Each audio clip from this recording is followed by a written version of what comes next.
Good morning, everyone. My name is Avantika Avinash Kadam. My topic is cervical models.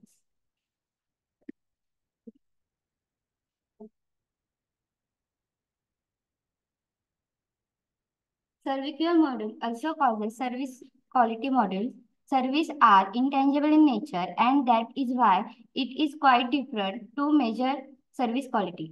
Service servqual मॉडेलला service quality model असेही म्हणतात. ते intangible असतं, त्यामुळे आपण त्याला पाहू शकत नाही किंवा टच करू शकत नाही.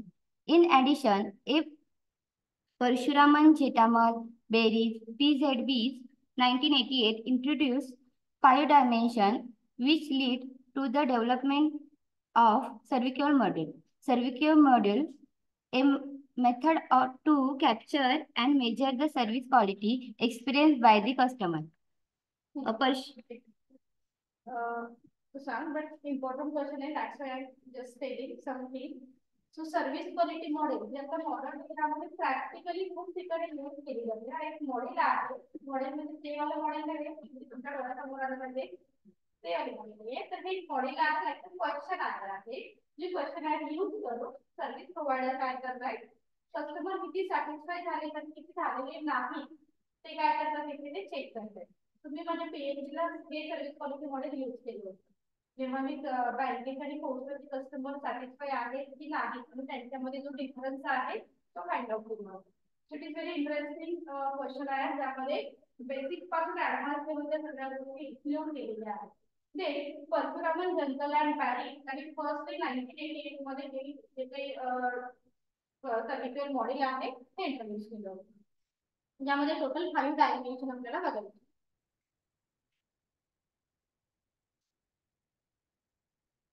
First dimension is reliability. The ability of the marketer to deliver the promised services precisely and consistently again and again is called as reliability. म्हणजे कोणतीही सर्व्हिस प्रोव्हायडर तुम्हाला consistently and precisely service provide करत असेल तर तुमच्यामध्ये आणि त्यांच्यामध्ये एक ट्रस्ट निर्माण होतो आणि त्यालाच रिलायबिलिटी असे म्हणतात. Providing service as promise. जसं आपण प्रॉमिस केलंय त्याप्रमाणे सर्व्हिस प्रोव्हाइड करणं. Dependability in handling customer service problem. कस्टमरचे प्रॉब्लेम डिपेंडंटली हँडल करणं. Performance service right the first time. First टाइमला त्यांचा हवं तशी सर्व्हिस परफॉर्म करणं. Providing service as the promise time. त्यांना प्रॉमिस केलेल्या टाइमवरती प्रोव्हाइड करणं. मेंटेन एरर फ्री रेकॉर्डिंग म्हणजे कोणत्याही एरर शिवाय रेकॉर्ड मेंटेन करणं. For example JR central from Japan. जपानमध्ये ही अशी कंपनी आहे जी रेल्वेला कंट्रोल करते, म्हणून तेथील रेल्वे कधीही खूप लेट होत नाही. इनफॅक्ट तिथल्या रेल्वेनी असा रेकॉर्ड बनवला आहे की कधीही अजूनपर्यंत लेट झाले नाहीये. आणि बॅड एक्झाम्पल म्हटलं तर इंडियन रेल्वे. इंडियन रेल्वे खूप लेट होते.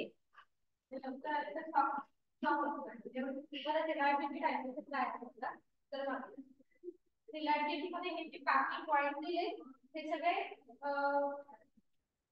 सब डायमेन्शन म्हणून ओळखले जातात. आणि या प्रत्येकावरती सेपरेट क्वेश्चन तुम्हाला विचारला जातो की तुम्ही जे आम्ही सर्व्हिसेस प्रोव्हाइड करतोय की प्रॉमिस करतोय तुम्हाला त्या पद्धतीने आम्ही सर्व्हिस दिलेली आहे का. मग कस्टमर सॅटिस्फाय आहे नॉट सॅटिस्फाय आहे त्यांचे रेंज ते डिफाईन करतात. ओके. सेकंड मध्ये काय सांगितलं तर बेसिक काय आहे reliability. That means ability to marketer to deliver the promised service precisely and consistently again and again. ज्या गोष्टी आपण डिफाईन केले ज्या गोष्टीसाठी आपलं जे काही स्टोअर आहे किंवा आपले जे आपल्या ज्या सर्व्हिसेस आहेत त्या आपण प्रॉपर मॅनरने प्रोव्हाइड करतोय का. तर याच्यासाठी रिलायबिलिटी डायमेन्शन काय केलं जातं चेक केलं. तर याच्यामध्ये आपण काय चेक करतोय पहिलं आपलं प्रॉमिस आपण प्रॉपरली दिलेलं आहे. सेकंड आपण चेक करतोय dependability in handling customer service problem. For example की कस्टमर आपल्या स्टोअरमध्ये आलेला आहे आणि कस्टमरने एक डिमांड केली आणि ती डिमांड आपण सॅटिस्फाय नाही करू शकलो तेव्हा आपण कस्टमरला कन्वे करू की थांबा इमिजिएटली आम्ही तुमची किती हा जो काही प्रॉब्लेम आहे तो आत्ता नाही पण त्या डेफिनेटली आम्ही तुम्हाला काय करतो सॉल्व्ह करतो. फॉर एक्झाम्पल असं बऱ्याच वेळेस होतं की आपण एखाद्या स्टोअरमध्ये गेलोय आणि आपल्याला जे प्रोडक्ट हवं आहे ते मिळत नाही, तर ते काय सांगताय उद्या आम्ही डेफिनेटली तुमच्यासाठी ते प्रोडक्ट काय करू अरेंज करू.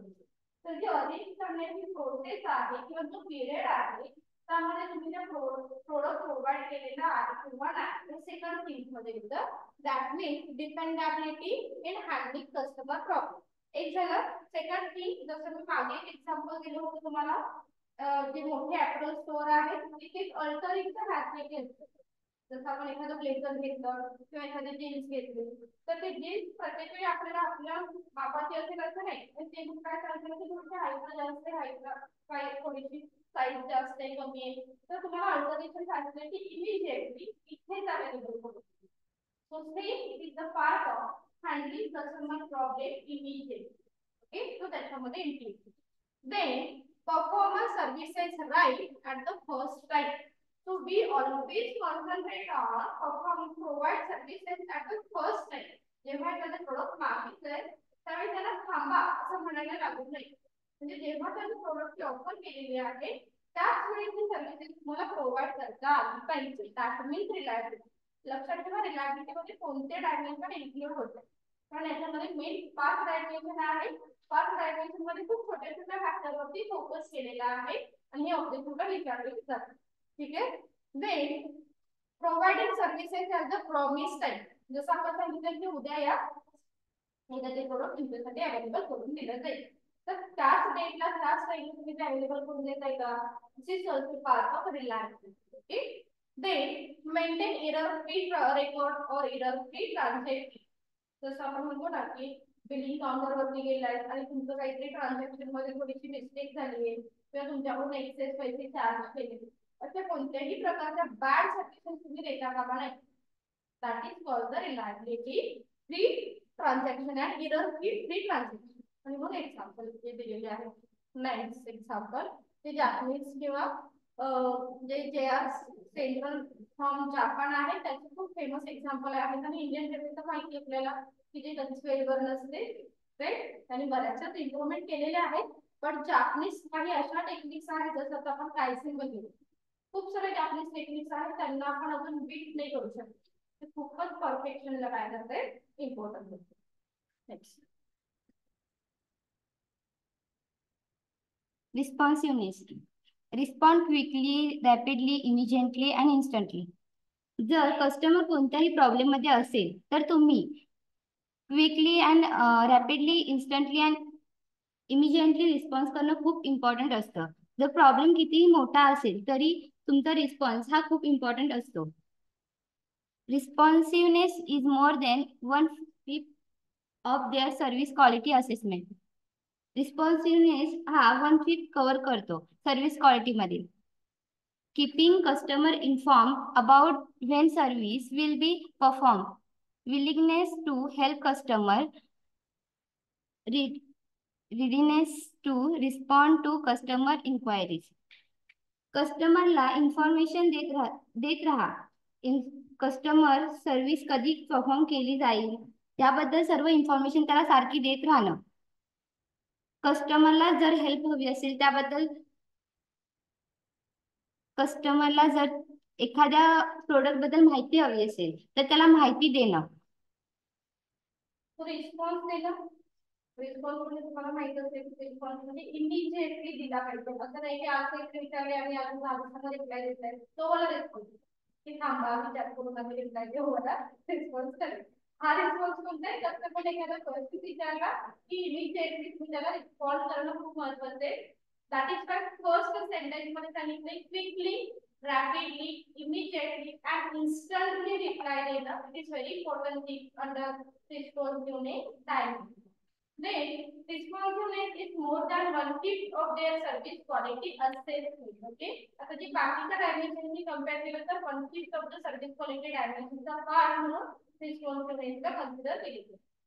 Keeping customer informed about when service will be performed. जसं आपल्याला माहिती आहे बघा की आपण एक छोटंसं एक्झाम्पल जर सांगायचं झालं तर आपण एक टेलरचं एक्झाम्पल घेऊ.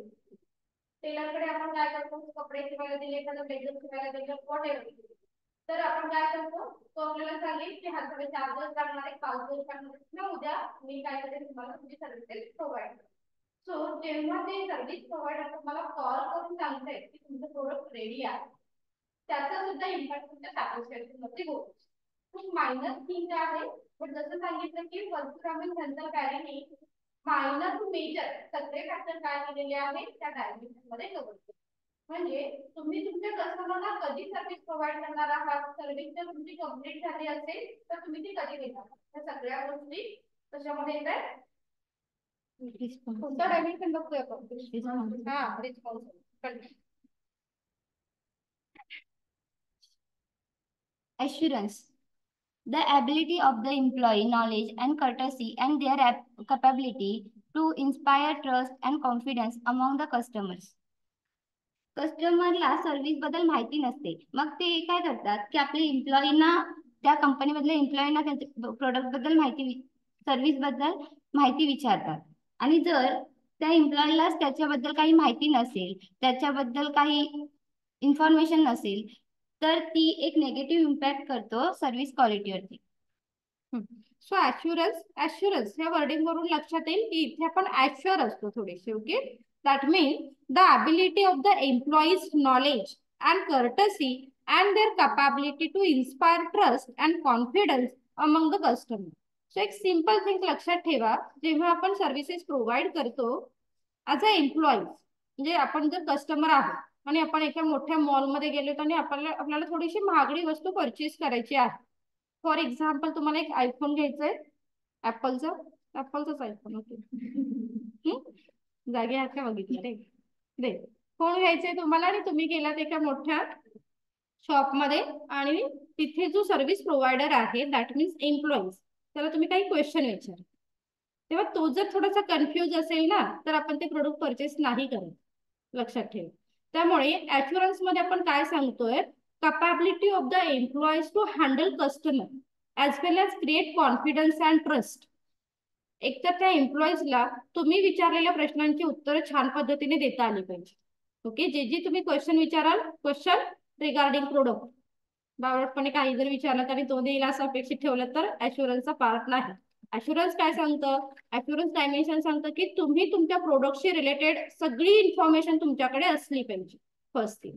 देन तुमचा तो कॉन्फिडन्स असला पाहिजे. जसं आता तुम्ही म्हणाल की मोठ्या मॉलमध्ये जर गेलात तर तिथे असणारे एम्प्लॉईज, त्यांचं ड्रेसिंग सेन्स किंवा त्यांचं पोश्चर हे आपल्या मेडिकलमध्ये काम करणाऱ्या मुलांसारखं असतं का हो, नाही. म्हणजे त्यांचा कॉन्फिडन्स, त्यांची कम्युनिकेशन लेवल, त्यांना कस्टमर हँडल करण्याच्या treatment, it's a different thing, right. So ह्या सगळ्या गोष्टी ऍश्युरन्स मध्ये येतात आणि आपण तिथे काय करतो, buildup trust.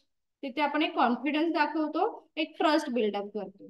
As well as service provider must communicate their experience and competency. आणि त्याचबरोबर जेव्हा आपण फक्त इन्फॉर्मेशन न देता काय सांगतोय बघा आपण ऍश्युरन्स मध्ये, here we provide some experience. आपण आपल्या कम्युनिकेशन मधून, आपण आपल्या टॉकिंग मधून काही एक्सपिरियन्स सुद्धा सांगायचं. म्हणजेच काय, अरे नाही आमचं कालच एक कस्टमर आलेला, त्याने same type of product purchase केलेला, it's a very minor thing, but ह्याचा इम्पॅक्ट तुमच्या परचेस वरती होत असतो. जसं आपल्याला माहिती आहे की आपण एक प्रोडक्ट घेतोय पण ते ऑलरेडी कोणीतरी घेतलेलं आहे, असं जेव्हा आपल्याला एक कॉन्फिडन्स येतो तेव्हा आपण ते प्रोडक्ट इमिजिएटली परचेस करायला तयार असतो, राईट. आणि हे सेलरच्या खूप टेक्निक्स आहेत, ज्या नेक्स्ट इयरला तुम्ही डिटेल बघा की काय आहेत marketing strategy.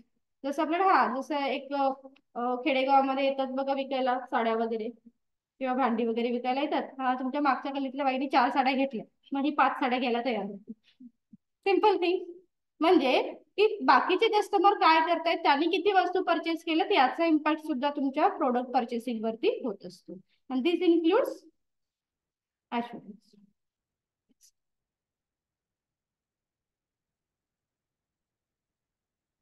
Empathy. The ability of service provider to provide care and individual attention to the customer. Service provider कशा प्रकारे त्याच्या कस्टमरला इंडिव्हिज्युअली अटेन्शन देतोय किंवा त्याच्याशी कशा प्रकारे कम्युनिकेट करतोय हे यामध्ये बघितलं जातं. For example, if an employee will handling the query, keep smiling, make eye contact और ask the customer if there is anything else they could do them. जर एम्प्लॉई एखाद्या कस्टमरचा प्रॉब्लेम स्माइल सोबत जर हँडल करत असेल आणि त्याच्याशी खूप चांगल्या प्रकारे आय कॉन्टॅक्ट करत असेल आणि त्याला खूप सारखं सारखं विचारत असेल की तुम्हाला अजून काही आमची हेल्प हवी असेल का, तर कस्टमर सॅटिस्फाईड होतात. They may otherwise solve the problem, but it may pull down the customer and give them the impression that marketer do care for their loss. त्यामुळे प्रॉब्लेम सॉल्व्ह होत नाही, पण कस्टमर सॅटिस्फाय होतात की हा थोडे वेळ थांबायला लागलं तरी चालेल पण आम्ही हे करू. Empathy and sympathy it is two different word. जसं मी मागे तुम्हाला सांगितलं होतं, एम्पथी मध्ये आपण काय करतोय बघा. So the ability to service provider to provide care and individual attention to the customer. जसं आपल्याला माहितीये की आपण सर्व्हिस एखादी जेव्हा काय करतो घ्यायला जातो तेव्हा आपण एकटेच कस्टमर असतो का हो तिथे? नाही, तर बरेचसेच कस्टमर असणार आहेत. But it's same thing minor, की मायनर थिंग मध्ये सर्व इथे परशुरामन काय सांगतायत की तुम्ही काय करा, इंडिव्हिज्युअल अटेन्शन द्या. जसं खूप सारं थोडीशी रश आहे आपल्या स्टोअर मध्ये, तर आपण थोडंसं आय कॉन्टॅक्टने कस्टमरना सांगू शकतो की थोडंसं वेट करा, की आम्ही तुम्हाला इमिजिएटली काय करू, सर्व्हिस देऊ. So it's a very minor thing. तरी सुद्धा आपण तिथे कस्टमरना थोड्या वेळासाठी रिटेन करू शकतो. ते जे बिझनेसमॅन असतील त्यांना माहित असेल ह्या टेक्निक्स आहेत मार्केटिंगच्या, तिथे आपण कस्टमरना रिटेन करतो. That means focus on individual attention and care. Assurance sorry empathy मध्ये आपण काय सांगतोय, individual attention and care. Then they may otherwise solve the problem, but it may cool down the customer and give them to impress that marketer do care of the loss. As well as आता एक example सांगितलंय, if an employee while handling the query keep smiling. आता जसं आपल्याला माहित असते ना की कस्टमर खूप साऱ्या टाईपचे असतात. ते प्रत्येक वेळी आपण शॉपिंग करायला गेल्यानंतर आपण शॉपिंग करतो का हो? कोणी कोण करतो की मी शॉपिंगला गेले आणि शॉपिंग करून आलेली आहे, असे सगळेच असतो आपण? मी तर बिलकुल नाही. म्हणजे आधी काय करणार, बऱ्याचशाच गोष्टी चेक करणार, देन आपण अफोर्ड करतो का हे बघणार, त्यामध्ये आणि थोडंसं काही वेगळं मिळालं तर बेटर. बट कॉमर्सचे स्टुडंट तर आपल्याला पहिली सुरुवात असते बार्गेनिंग, तिथून आपण स्टार्ट करतो. आणि लेडीज तर बार्गेनिंग शिवाय वस्तू परचेसच नाही करत, राईट. म्हणजे बार्गेनिंग झालं भलेही आपल्याला शेंडी लावलेली असली तरी चालेल सेलरनी, पण आपल्याला एक सॅटिस्फॅक्शन असतं की आपण काय केलंय, बार्गेनिंग मधून एखाद्या वस्तू परचेस केलेली आहे. देन एम्पथी मध्ये काय सांगितलं जातं, ऍट एनी कॉस्ट. तुमचा अँगर तुमच्या चेहऱ्यावरती असता का? भले कस्टमरने तुमच्या समोर एक कपड्याचा ढीक टाकून गेलेले आणि सांगितलं मी परचेस नाही करणार, तरीही तुम्ही एक छान कीप स्माइलिंगने त्या कस्टमरचा एक्झिस्ट करा. म्हणजे ते नाही, ओके नो प्रॉब्लेम, तुम्ही नाही परचेस केलं तरी चालेल. म्हणजे ते पेशन्स, ते कम्युनिकेशन स्किल आणि हे तुमच्याकडे असणं महत्वाचं आहे. कोणत्या डायमेन्शनच्या अंडर? एम्पथी. ओके, एम्पथी मध्ये individual attention, individual care and smiling, दे ह्या गोष्टी महत्वाच्या आहेत.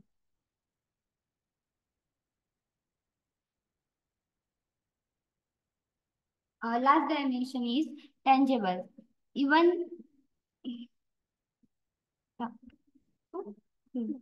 even through this is the least important dimension, but appearance do matter. Tangible म्हणजे जी वस्तू आपण टच करू शकतो, फील करू शकतो किंवा पाहू शकतो. सर्व्हिस क्वालिटी मध्ये एखादी वस्तू आता tangible dimension is also very important. Actually हे फर्स्ट डायमेन्शन म्हणून कन्सिडर केलं जातं. Tangible that means we can see, we can touch. जसं मी सुरुवातीला सांगितलं ना की आपण एखाद्या दुकानात एंटर करण्याचं पहिलं हे काय असतं बरं, त्याचा फिजिकल ऍस्पेक्ट. एखाद्या दुकानामध्ये तुम्हाला एंट्री करायची, कोणत्या दुकानात अट्रॅक्ट होतात, जे दुकान बाहेरून छान दिसतं स्टोर, पहिले बाहेर बाहेर खूप काहीतरी आहे आणि मग आतमध्ये छान सर्व्हिसेस आहेत, अशा स्टोअर मध्ये आपण एंटर करतो का हो? नाही. मध्यंतर एक इन्स्टावरती एक रील होती बघा की एक बाहेर एकदम खराब वाला काहीतरी हे असतो, म्हणजे एक आजी कचरा काढत असते आणि ती आतमध्ये जाते आणि एक मागून कुठून तरी एक एंट्रन्स दाखवलाय जिथे 5 स्टार हॉटेलचा फील आहे. बघितले कोणीतरी?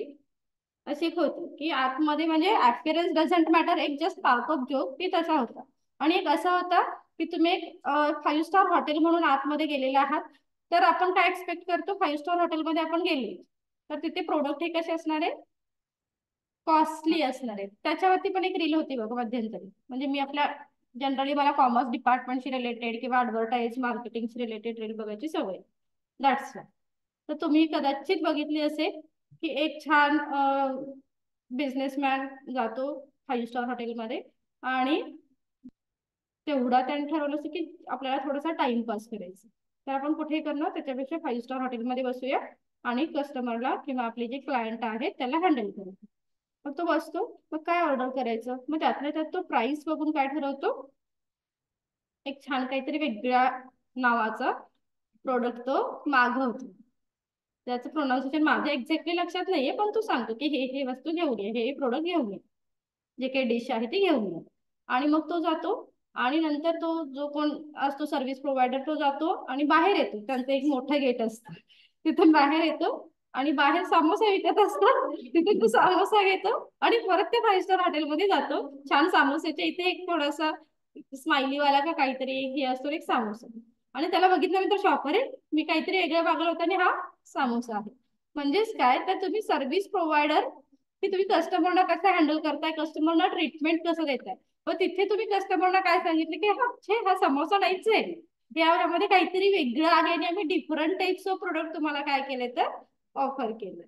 सो जसं आपण म्हणतो की बाहेरून बघितल्यानंतर आपण काय करतो, एंटर करतो. टँजिबिलिटी मध्ये आपल्याला काय सांगायचं आहे, बाहेरून बघितलेल्या आस्पेक्ट नुसार आपलं एक जजमेंट होतं, हा इथे आपल्याला छान टाइप्स ऑफ प्रोडक्ट हे मिळू शकतात. That means tangibility, we can see, we can touch. जसं आपण सांगितलं की एंटर केल्यानंतर आपल्याला हवं असणारं प्रोडक्ट हे समोर मिळणं अपेक्षित आहे. जसं जर बघितलं असेल तर वेगवेगळे कंपार्टमेंट असतात प्रोडक्ट वाईज. जसं आपल्याला माहितीये की एखाद्या मॉलमध्ये गेलो किंवा आपण एखाद्या ग्रॉसरी मॉलचं एक्झाम्पल जर सांगितलं तर बेसिक गोष्टी आपल्याला इझिली मिळतील अशा टाईपने ते अरेंज केलेलं असतं. आणि स्टार्टिंगलाच काय असेल, तर जी लहान मुलं तिथे इझिली जाऊन वस्तू परचेस करतील अशाच टाईपचे, म्हणजे चॉकलेट्स वगैरे तर सुरुवातीला असतात बघा एंट्रान्सलाच.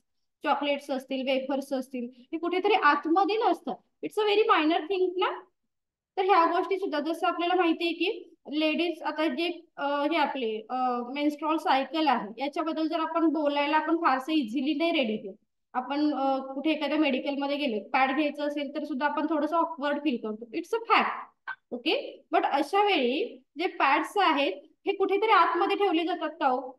नेहमी कोणत्याही मेडिकलचं ऑब्झर्वेशन करा, ते फ्रंटला असतात, कुठेतरी तुम्हाला इझिली शो होते. It is very minor thing. Those are impact on customer satisfaction and expectation.